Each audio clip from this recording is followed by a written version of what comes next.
नमस्कार, मैं हूं विकास सुखीजा। आप देख रहे हैं अब तक टाइम्स। दोस्तों, हर बार हम आपको किसी ना किसी खबर से इंट्रोड्यूस तो कराते ही हैं और साथ के साथ आपको हम ऐसी हस्तियों से भी मिलाते हैं जिनसे मिलने के बाद आप कितना गर्व महसूस करते हैं, ये आप अच्छे से जानते हैं। दोस्तों, इस बार मैं आपको मिलवाऊंगा एक ऐसे अधिवक्ता से मिलवाने जा रहा हूं जिन्होंने अपनी मेहनत से उन बुलंदियों को छू लिया जिसके बारे में कभी उन्होंने सोचा था।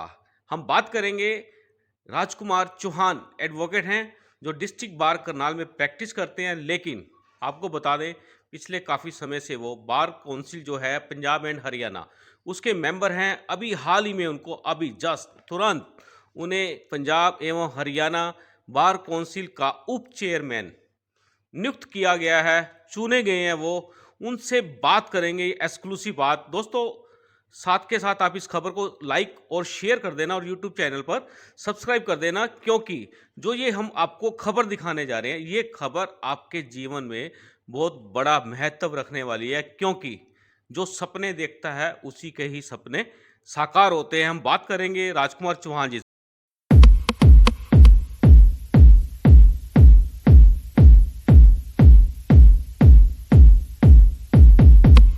चौहान साहब, आपका अब तक चैनल्स पर बहुत बहुत स्वागत है। नमस्कार जी। चौहान साहब, अभी आपको हाल ही में पंजाब एवं हरियाणा हाई कोर्ट का उप चेयरमैन नियुक्त किया गया, चुने गए हो आप, कैसा महसूस कर रहे हो? मैं बहुत ही गर्व महसूस कर रहा हूँ, क्योंकि ये प्रोफेशन ही गर्व करने वाला है जिस प्रोफेशन से मैं संबंध रखता हूँ। और जो वकालत का प्रोफेशन है, ये सारे समाज को दिशा निर्देश देने में सक्षम है ये प्रोफेशन। और उस प्रोफेशन का पूरे हरियाणा पंजाब का बार काउंसिल का वाइस चेयरमैन चुने जाना, ये निश्चित तौर पे बहुत ही गर्व का विषय है। चौहान साहब, आप वाइस चेयरमैन चुने गए हैं और पूरे हरियाणा के अंदर, पूरे पंजाब के अंदर एक बड़ी, अपने वकील भाइयों में बड़ी खुशी की लहर है। उनको लगता है कि उनका सपना साकार हो गया। आप कैसा महसूस कर रहे हैं? ये देखो, उनके तो बारे में नहीं बता सकता भाई, उनका सपना साकार नहीं है। जो हमारे यार दोस्त हैं जिन्होंने मुझे सपोर्ट किया, जो मेरे साथ जुड़े रहे हैं, निश्चित तौर पे उनको बहुत खुशी हुई है और वो बहुत खुश भी हैं। उनका सपना साकार हुआ, साथ में मेरा भी सपना साकार हुआ, मैं ये कह सकता हूँ। चौहान साहब, हम जानना चाहते हैं कि आपका जो वकालत का सफ़र था, कब और कैसे शुरू हुआ? देखिए, मैंने 1997 में प्रोफेशन जो ज्वाइन किया था। 1997 में मैं प्रैक्टिस में आया था और करनाल में मैंने अपनी प्रैक्टिस शुरू की थी। करनाल में मैंने श्री भूपेंद्र सिंह राठौर के पास प्रैक्टिस शुरू की थी, उनका मैं जूनियर रहा हूँ। और 1 या 1.5 2 साल उनके पास रहा हूँ। उसके बाद मैंने अपना अलग से प्रैक्टिस शुरू की थी और अपना अलग से काम करना शुरू कर दिया था। एक चौहान साहब, एक सबसे बड़ी बात होती है कि कोई भी आदमी जब सफलता की बुलंदियों को छूता है तो उसके अंदर किसका अहम योगदान रहता है? आपकी नज़र में आपकी जो सफलताएं हैं, आप उसके लिए किसका योगदान मानते हैं? देखिए, मैं अपनी मेरे हिसाब से मैं इसमें सबसे बड़ा योगदान जो है ना, अपने दोस्तों का, अपने साथियों का, उनका ही मानता हूँ। मेरी एक ये ज़िंदगी के अंदर ये आदत रही है कि जो मैंने एक बार दोस्त बना लिया ना, मैंने उसको, अपने को दोस्तों को भी छोड़ा नहीं है। अगर कोई गलती मेरे से हो जाती है, कोई ऐसी बात हो जाती है, तो मैं उसका तुरंत रूप से उससे जा कर के उससे सॉरी फील कर लेता हूँ या उससे मनाने की पूरी कोशिश करता हूँ। मैं कभी भी कोशिश ये नहीं करता कि कोई भी मेरा मित्र या कोई दोस्त जो मेरा साथी है वो मेरे से नाराज़ हो या मेरे से कहीं अलग हो जाए। मैं ये कभी नहीं चाहता। और मेरी अब तक की जो मुझे जो भी छोटी या बड़ी सफलता मिली है, तो वो उसका सबसे बड़ा कारण यही है कि जो मेरे दोस्त हैं उन्होंने मेरा भरपूर साथ दिया है, दिलो जान से मेरा साथ दिया है। दिन रात एक करके मेरे कंधे से कंधा मिला करके उन्होंने मेरा साथ दिया है, और यही मेरी सबसे बड़ी सफलता का राज है। चौहान साहब, लोग जानना चाहते हैं कि आप वकालत के पेशे में आए और जो गुरु की भूमिका, जो आपके गुरु कौन रहे, ये जानना चाहते हैं लोग। गुरु प्रोफेशन के हिसाब से तो मेरे गुरु जो जिसमें प्रोफेशन ज्वाइन किया उसमें तो मेरे भूपेंद्र सिंह राठौर, मैंने बताया ही है, जी। हो रहे हैं। और दूसरी बात रही अगर राजनीति, तो मैं इसको मानता नहीं भी ये राजनीति है। सेवा है ये तो। राजनीति तो मैं इसको मानते नहीं। वो जो हमारे प्रोफेशन के अंदर जो हमारे जो बॉडीज़ है उसके जो इलेक्शन है वो किलो की जो सेवा करने के लिए इलेक्शन लड़े, मैंने कोई राजनीति का इतना ज़्यादा वो नहीं, अभी इसमें कोई पॉलिटिक्स का उसका बात है, मैं इसको मानता नहीं। तो आप कौन कौन से पदों पे रहे, कौन कौन से आपने चुनाव जीते? तो मैंने सबसे पहले जो चुनाव यहाँ पे करनाल बार में लड़े थे, जो प्रधानी का चुनाव लड़ा था, उसमें मेरे पास सिर्फ 100 वोट आई थी। दूसरा फिर मैंने चुनाव लड़ा, दूसरे चुनाव में मेरे पास जो है ना 140 वोटें आई थी। जी। तीसरा फिर मैंने चुनाव लड़ा, तीसरे वाले चुनाव में मेरे पास जो है ना लगभग 440 या 450 वोटें आई थी, लेकिन वो तीनों चुनाव में लूज कर गया था। जी। लेकिन यारों दोस्तों की सहयोग से और आप जैसे भाइयों के सहयोग से, जितने यार दोस्त थे मेरे, मित्र थे मेरे, जो वकील साथी, देखो मनोबल तो हमेशा जो साथी होते हैं ना, उनकी वजह से टूट जाता है इंसान का। जब उनका मनोबल नहीं टूटा, वो कहते नहीं हम अगले भी लड़ेंगे, तो मैंने निश्चित तौर से उनसे अपना मनोबल मेरा बढ़ा। तो मैंने जो चौथा चुनाव फिर लड़ा लगातार, और जो चौथा जो चुनाव था मेरा, वो उसमें मेरा मार्जिन इतना था कि पूरे हरियाणा में सबसे नंबर 1 पे वोटों में जीता था। जी। हाँ जी। नंबर 1 तो आप हो ही, और सबसे बड़ी बात है कि 3 चुनाव लगातार हारने के बाद चौथा फिर चुनाव जीतना, ये आप सोच सकते हैं कि राजकुमार चौहान किस मिट्टी के बने हैं, और ये बात वाक़ई में बिल्कुल जेन्युइन बात है। चौहान साहब, कैसा महसूस करते हो जब आप चुनाव जीते थे? नहीं, निश्चित तौर पे बहुत ही अच्छा लगता है, बहुत ही गर्व का वो समय था मेरे लिए, जब बार का प्रधान मैं बना था। और एक ऐसे समय में बार का प्रधान बना था कि जिस समय एक जो गवर्नमेंट थी वो जाने वाली थी, दूसरी गवर्नमेंट जो आने वाली थी। चलो ये तो नहीं पता किसी गवर्नमेंट आएगी, लेकिन मेरे एक टाइम में एक ऐसा था कि दो दो मुख्यमंत्रियों से मेरा हो रहा कि पहले जो आउटगोइंग मुख्यमंत्री थे भूपेंद्र सिंह हुड्डा जी, उनको भी जब मैं प्रधान था मैंने उनको बुलाया, तो वो आए थे हमारी बार को, बहुत अच्छा बजट दे के गए थे, वो बड़े काम करवाए मैंने बार के।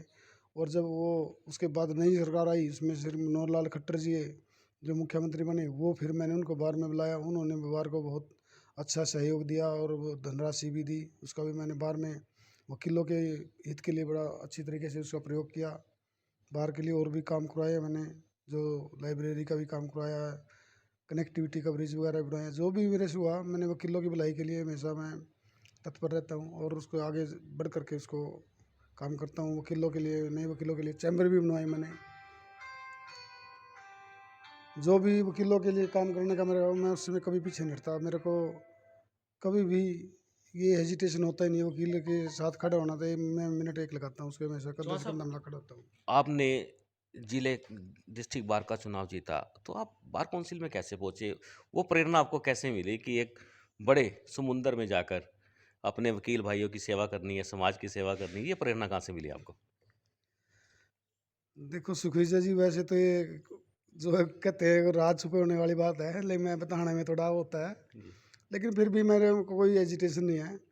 मेरे जो प्रोफेशन में तो लो, मेरे गुरुजी जो रहे हैं वो भूपेंद्र सिंह राठौर जी रहे हैं, उनके पास मैंने, लेकिन उसके बाद मैं अलग से हो गया। वो मेंबर बार काउंसिल है पिछले 30-35 सालों से। जी। तो एक किस्म से बड़ा बहुत ही कठिन ये था डिसाइड करना कि भी मैं बार काउंसिल का चुनाव लड़ूं कि नहीं लड़ूं, क्योंकि वो पिछले 30 सालों से बनते आ रहे थे। हमारे बेताज बादशाह रहे हैं पूरे करनाल बार के। जी। कई वकीलों ने मेरे से, कई प्रधानों ने मेरे से पहले चुनाव लड़े, चुनाव लड़ कर के लड़े वो, लेकिन सफलता मिली नहीं। मैंने तो नहीं हो पाई या कुछ भी नहीं हुआ, मुझे नहीं पता इस बात का। लेकिन मेरा बार काउंसिल में जो है ना, चुनाव लड़ने का जो है ना, अगर देखा जाए तो उसमें श्रेय अगर मैं चाहूँ तो सिर्फ एक इंसान को जाता है। वो है हमारे मेंबर बार काउंसिल रहे हैं बड़े पुराने प्रताप सिंह जी। जी। उन्होंने उन्होंने ही मेरे को एक दिन पूछा, राजकुमार जी कि आप वकीलों के साथ काफ़ी सहयोग से रहते हो, आपका बार काउंसिल का इलेक्शन लड़ने का इरादा है? मैंने उनको कहा भी कि भाई करनाल से कईयों ने पहले ट्राई किया है, लेकिन जीत नहीं पाया कोई, जी। तो मुझे बड़ा मुश्किल लगता है। तो उन्होंने तब मुझे थोड़ी प्रेरणा दी कि भाई, प्रताप जी ने कहा कि राजकुमार जी बार काउंसिल का चुनाव जो है ना बिल्कुल डिफरेंट चुनाव है। आप ये सोचते हो भाई करनाल से चुनाव जीतोगे, ये भी गलत सोच रहे हो। आप ये सोचते हो भी करनाल के बगैर चुनाव नहीं जीत सकते, ये भी गलत है। ये तो मैंने आपको इसलिए किया, अभी आप मेहनत करते हो वकीलों के साथ, हमेशा वकीलों का साथ देते हो, खड़े रहते हो दिन रात उनके साथ, मुझे पता है आपके साथ लोग जुड़ जाएंगे। अगर आप ट्राई करो तो आप कामयाब हो सकते हो। जी। उन्होंने मुझे इस बात की प्रेरणा दी, तो उनके थोड़ा गाइडलाइन मिली, मुझे थोड़ा ठीक लगा, मैंने मन बना लिया। और ये चुनाव लड़ लिया बार काउंसिल का। जी। चौहान साहब, मैं अपने दर्शकों को एक बात बताना चाहता हूँ। दोस्तों, जो ये खबर है, जो हमारे वकील नए भाई इस पेशे में आ रहे हैं और जो पुराने भी हैं, उनके लिए खबर बड़ा महत्व रखने वाली है, क्योंकि हम बात कर रहे हैं नवनियुक्त उप chairman bar council Punjab and Haryana के, जो अभी अभी बने हैं, राजकुमार चौहान जी से। उनसे जानना चाह रहे हैं कि बार कौंसिल की एंट्री कैसी होती है, वकीलों का इसमें कैसे कितना बड़ा योगदान होता है, उनका किस तरह से उनको सहयोग मिलता है। और मेरा सवाल भी यही है सबसे पहले कि बार कौंसिल के अंदर चौहान साहब कितने मेंबर्स होते हैं? देखिए, हमारे पंजाब, हरियाणा और चंडीगढ़ जो तीनों जो स्टेट, 2 स्टेट है, एक जो केंद्र शासित प्रदेश है चंडीगढ़, तीनों स्टेटों की एक ही हाई कोर्ट है हमारी। जी। हमारी हाई कोर्ट जो उसके अंडर जो है ना दोनों स्टेट आती है, या उसमें हमारे टोटल 25 मेंबर्स बनते हैं, 25 मेंबर बनते हैं बार काउंसिल के। उन 25 मेंबर हमारे जो कुल मिला करके अब जो वकील साथी हैं जो पूरे हरियाणा, पंजाब में, चंडीगढ़ में, वो 1 लाख से ऊपर जा चुके हैं। 1 लाख के करीब एडवोकेट हैं जो अब इस समय हमारे बार काउंसिल के अंडर आते हैं। तो 25 मेंबर हमारे बनते हैं। उन 1 लाख वकीलों में 25 मेंबर इलेक्ट होकर आते हैं। 2 हमारे एक्स ऑफिशियो मेंबर होते हैं। दोनों एडवोकेट जनरल जो पंजाब और हरियाणा के हाई कोर्ट में, जो हरियाणा के जो एडवोकेट जनरल है वो, और जो पंजाब के एडवोकेट जनरल होते हैं वो, दोनों वो एक्स ऑफिशियो मेंबर होते हैं हमारे। कुल मिलाकर के 27 मेंबर होते हैं बार काउंसिल में। जी। तो इसमें चौहान साहब, यदि हम बात करें कि बार कौंसिल है, वो वर्किंग कैसे करती है और उसके काम क्या रहते हैं? क्योंकि ये बड़ा इंपॉर्टेंट प्रश्न है, और तकरीबन कोई भी जब नया वकील एकदम से आता है, रजिस्ट्रेशन के लिए आता है, तो उसके लिए बड़ी समस्या होती है, वो कैसे मिले बार कौंसिल में आके, अपना रजिस्ट्रेशन कैसे कराए, और बार कौंसिल के जो वर्क होते हैं, जो काम होते हैं, वो किस तरह के होते हैं?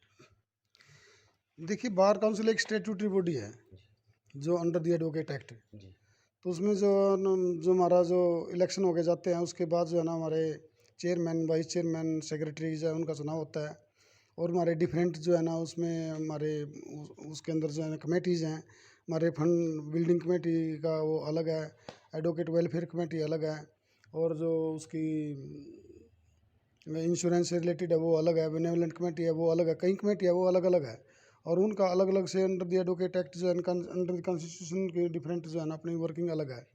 हमारे अलग अलग फंड्स भी होते हैं, जो किसी भी फंड्स का कोई ये नहीं भी जैसे मर्जी कोई वो कर लो, बिल्कुल जो एज पर रूल जो है ना उसी से करते हैं। और रही बात वकील साथियों की, नए वकील साथियों के लिए हमारे पंजाब और हरियाणा बार काउंसिल एक ऐसी बार काउंसिल है कि जो सेम डे एडवोकेट्स को लाइसेंस दे रही है।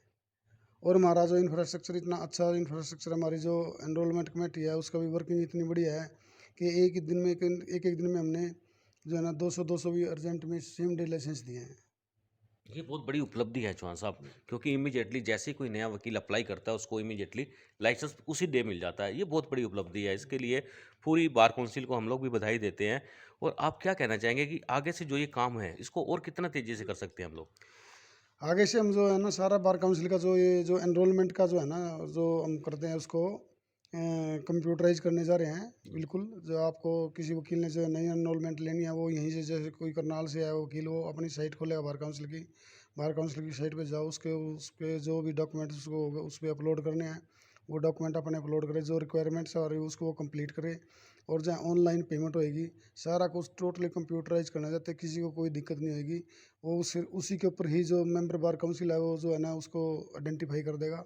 साइट के ऊपर ही हमारे पास मैसेज आएगा बकायदा। पूरा कंप्यूटराइज करना चाहते हैं, किसी को भी पहली बार काउंसिल होगी पूरे देश के अंदर जो पूरी तरीके से कंप्यूटराइज होगी। और ये बहुत ही जल्दी, जहाँ तक मेरा ख्याल है, साल 1.5 साल में सारा काम हो जाएगा। ये पहली बार होगी?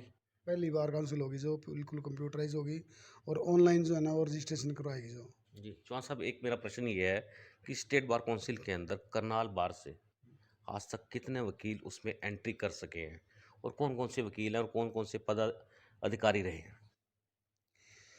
देखिए, हमारी करनाल बार से जो है ना, मुझे जहाँ तक ध्यान है, 4 या 5 मेंबर अब तक बन चुके हैं। सबसे पहले चौधरी विजय सिंह होते थे, हमारे बार के प्रधान भी रहे हैं 3 बार वो। जी। Chaudhary Vijay Singh member bar council रहे हैं। और चौधरी विजय सिंह के बाद जो है ना सुरेंद्र सिंह राठौर जी जो है ना बाद में हाई कोर्ट के जस्टिस बन गए थे, वो भी मेंबर रहे हैं। और उसके बाद में ये लगाओ कि 94 या 5 के बाद, और भूपेंद्र सिंह राठौर जी जो है ना वो लगातार कंटिन्यूसली बार काउंसिल के मेंबर हैं। लेकिन जो है ना, जो पहले जो जस्टिस राठौर साहब थे, वो हाई कोर्ट में शिफ्ट हो गए। हाई कोर्ट में ही वो प्रैक्टिस करते थे। तो जहाँ तक राठौर साहब है, जैसे वो बार काउंसिल ऑफ इंडिया में तो ऑफिस भी रहे हैं इंडिया लेवल पे, लेकिन जो अपनी स्टेट जो लेवल की राज्य स्टेट लेवल पे जो हमारी बार काउंसिल है, बार काउंसिल पंजाब और हरियाणा है, उनके जो ऑफिस बिरर होते हैं उनमें से आई थिंक जो मैं पहला ही हूँ जो उसका ऑफिस बिरर बना हूँ। ये चौहान साहब वाकई में बहुत बड़ी अचीवमेंट है। केवल मात्र अकेले राजकुमार चौहान ही राज्य में पहुंच पाए हैं। और मेरा जो सवाल है आपसे कि चौहान साहब आपका उद्देश्य क्या है? देखो, कोई मैंने आपको पहले बताया, कोई मैं राजनीति तो इसमें वो राजनीति करने के लिए तो इसमें मैं आया था ना, ये राजनीति है। ये तो एक वकीलों की एक अपनी संस्था है, वकीलों की एक स्टैट्यूटरी बॉडी है। वकीलों के द्वारा इसका इलेक्शन होता है, वकीलों के ही वेलफेयर के लिए हम इसमें आगे आए हैं। और मेरा कोई उद्देश्य नहीं, सिर्फ एक ही उद्देश्य है, कोई एडवोकेट्स के वेलफेयर के लिए हम क्या कर सकते हैं। और एडवोकेट्स की जो रेपुटेशन है वो सोसाइटी के अंदर, और हम उसको कैसे एनहांस कर सकते हैं, कैसे बढ़ा सकते हैं, यही कर सकते हैं। कुछ ज़्यादा इसमें हम और कुछ कर भी नहीं सकते। सिर्फ वकीलों को ये बता सकते हैं उनको कि भी सोसाइटी के अंदर आपने कैसे अपने आप को रखना, क्या जिम्मेदारियाँ आपके ऊपर आ जाती है वकील बनने के बाद, उन जिम्मेदारियों को बखूबी निभाया जाए। और मेरा यहाँ पे आने के मेंबर बनने के बाद सिर्फ इतना ही है कि वकीलों के इंटरेस्ट में मैं क्या कर सकता हूँ वो देखना है, वकीलों के वेलफेयर में कैसे कर सकता हूँ वो देखना है, वकीलों की जो रेपुटेशन है सोसाइटी के अंदर जो है ना उसको कैसे और बढ़ाया जाए ये देखना। मैं तो इसमें जो कर सकता हूँ वही कर सकता हूँ और वही मैं करने जा रहा हूँ। चौहान साहब यदि हम आपसे बात करें कि आप अपने जीवन के अंदर अपनी इन सफलताओं के अंदर रोल मॉडल किसको मानते हैं? देखो, रोल थोड़ा मॉडल ये तो सवाल थोड़ा बड़ा कठिन सवाल है। कठिन है, कहना भी मुश्किल है। और मैं अभी इस बात का एकदम से जवाब भी देने पाने में सक्षम नहीं हूँ। कभी मैं एकदम से बता दूँ वो मेरा कोई रोल मॉडल था, कुछ ऐसा था भी नहीं। चलिए चौहान साहब, ये सवाल का जो मैंने राजकुमार चौहान से किया है दोस्तों, इसका जवाब मैं खुद देता हूँ। मेरी नज़र में, क्योंकि मेरे दोस्त हैं चौहान साहब और मैंने जो इनको नज़दीकी से देखा है, इनके अंदर सबसे बड़ी खासियत है, जिसके साथ खड़े हो जाते हैं तो उसके साथ ये खड़े हो जाते हैं, इनकी खासियत है। और इनका जो रोल मॉडल है, इनका रोल मॉडल इनका खुद का व्यक्तित्व है, जो मैंने सर्च किया। आपको क्या लगता है? नहीं, मैं तो इतना बड़ा व्यक्तित्व नहीं हूँ, जी और मैं अपने आप को रोल मॉडल मानता तो मैं ऐसा भी नहीं मानता। जी। ये आप कह रहे हो कि लेकिन चलो आप ये तो आपका मानते हैं चौहान नहीं साहब, नहीं नहीं, मैं नहीं मानता कोई लेकिन आपको ऐसा। और लोग मानते हैं। नहीं नहीं, ऐसे ही इतनी बड़ी बात ही नहीं है, कोई इतना बड़ा वो नहीं है। एक हमारी मतलब बार काउंसिल है, हमारी वकीलों की एक अपनी बॉडी है, उसका मैं एक सदस्य हूँ, उनका एक चेयरमैन बना हूँ। हैं, मैं इतना बड़ा वो बिल्कुल भी नहीं हूँ, ना मैं अपने आप को रोल मॉडल मानता हूँ, ना हूँ भी नहीं। जी। मानना तो चलो दूर बात की बात है, अगर कोई माने तो वैसे कोई बात है ही नहीं है। चौहान साहब, यही आपका व्यक्तित्व है कि सब कुछ होते हुए भी कुछ भी नहीं हूँ। ये बड़ी बात है। चौहान साहब, एक प्रश्न जो मेरा आपसे, मैं आखिरी सवाल करना चाहता हूँ कि आपके जीवन में आपने काफ़ी चुनाव लड़े हैं और आपके बहुत सारे साथी जो आपका साथ देते हैं। आज मौका है, अब तक टाइम्स के माध्यम से आप उन साथियों का धन्यवाद कैसे करेंगे? मैं उन साथियों का धन्यवाद यही करूँगा कि मैं उनका बहुत ही एहसानमंद हूँ, शुक्रगुजार हूँ, जिन्होंने पिछले 20 सालों से जो है मेरे साथ खड़े हैं, मेरा साथ दे रहे हैं। बहुत ही मैं उनका आभार व्यक्त करता हूँ। और मैं आपके माध्यम से ये भी कहता हूँ कि मेरे से अगर कोई मेरा साथी जो पूर्व में मेरा साथी रहा हो और वो मेरे से किसी बात से अगर नाराज़ हो सकता है मुझे पता नहीं हो, और वो नाराज़ हो, मैं आपके माध्यम से उनसे भी हाथ जोड़ के ये रिक्वेस्ट करता हूँ, अगर कोई मेरे से कोई छोटी मोटी कभी गलती हुई हो तो उसको बुला के माफ़ करो। कुछ नहीं रखा है ज़िंदगी में, हैं, कल को पता नहीं कौन कहाँ पे होए, उसको भुला दे। अगर मेरे से कोई गलती हुई तो अगर ऐसे नहीं बुला सकते, वो किसी यार दोस्त के माध्यम से एटलीस्ट मेरे पास ये पहुंचा दे कि भी ये देख तूने ये गलती की है, तो मैं उसको स्वयं जा करके उसके पास जा करके उससे सॉरी फील कर लूँगा, उससे माफ़ी मांग लूँगा। लेकिन मैं बिल्कुल नहीं चाहता कि मेरे से कोई मेरा साथी, कोई मेरा दोस्त, कोई मेरा पुराना साथी या नया साथी, जूनियर, मेरे से मेरी किसी बात से आहत होकर के, मेरी किसी एक्ट एंड कंडक्ट से नाराज़ होकर के वो मेरे से दूर जाए, मेरे से एक तरफ हो जाए। मैं ये बिल्कुल नहीं चाहता। आपके माध्यम से यही चाहता हूँ कि अगर मेरे से कोई गलती है तो उसको माफ़ करें। अगर वो मेरे से नहीं करना चाहता, वो किसी यार दोस्त के माध्यम से मेरे को ये इंटीमेट कर दे, मैं स्वयं उससे माफ़ी मांग लूँगा। यही मेरी मजबूती रहेगी। जी। दोस्तों, ये थे राजकुमार चौहान, जिनसे हम बात कर रहे थे। एक सवाल तो हमारा अब तक टाइम्स का आखिरी जो सवाल है, एक बात तो है कि खुशी बहुत है हम लोगों को, पार्टी बनती है हमारी। पार्टी पर क्या विचार है आपका? बिल्कुल बनती है जी। उसका क्या विचार है? बिल्कुल पार्टी बनती है और जल्द ही जो है ना इसके बारे में प्लानिंग है। जी। और कैसे उसको अपने जो मेरे यार दोस्त है, जो हमारा कोर ग्रुप है 80-90 एडवोकेट्स का, उनके साथ बैठ करके डिसाइड करके भी कैसे और किस तरीके से करना है, ज़रूर करेंगे। ये भी उन्हीं के सहारे करता हूँ मैं, वो भी यार दोस्तों के सहारे ही करता हूँ सब कुछ। जी, धन्यवाद आपका बहुत बहुत। Thank you sir, thank you. दोस्तों आप देख रहे हैं अब तक टाइम्स, और मैं चाहूँगा कि आप इस खबर को अधिक से अधिक लाइक शेयर कर दें और यूट्यूब चैनल पर सब्सक्राइब कर दें। आप देख रहे हैं अब तक टाइम्स, मैं हूँ विकास सुखीजा अपने साथी कृष्ण के साथ। नमस्कार, जय हिंद, जय भारत।